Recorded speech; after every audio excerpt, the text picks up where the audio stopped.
Fall Line by Michael Garon, Episode 2, Twister.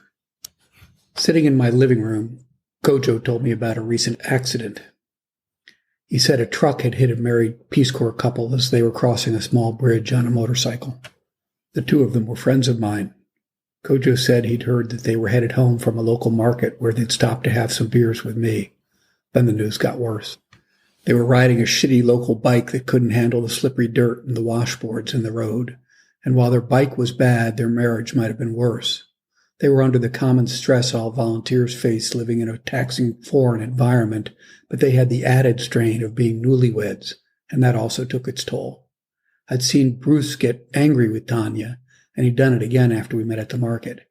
He seemed to grow angrier and more morose in proportion to how much beer flowed, and we'd had quite a bit that afternoon.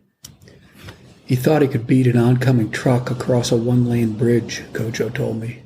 He judged it wrong.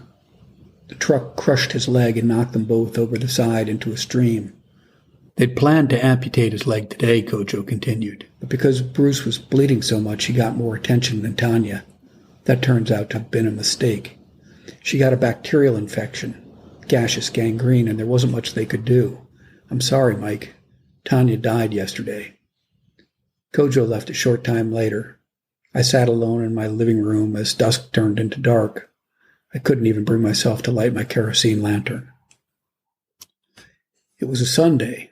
I know because that's the day I took my chloroquine malarial tablets. I generally took them in the morning because of its effect on me. As it did to many others, it gave me terrible dreams if I took it late. I'd forgotten to take a tablet that morning, so I took the bitter pill as soon as Kojo left. Then I headed off to bed. That night I slept as badly as I ever have. At one point, about 3 in the morning, I awoke with quite a start.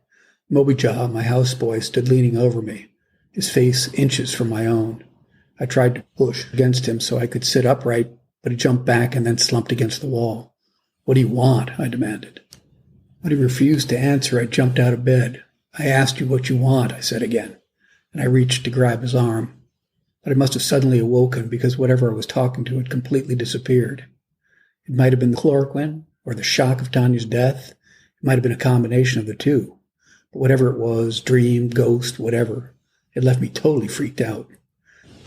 And I remained that way for a very long time, though I was too afraid of sounding crazy to mention it to anyone in town.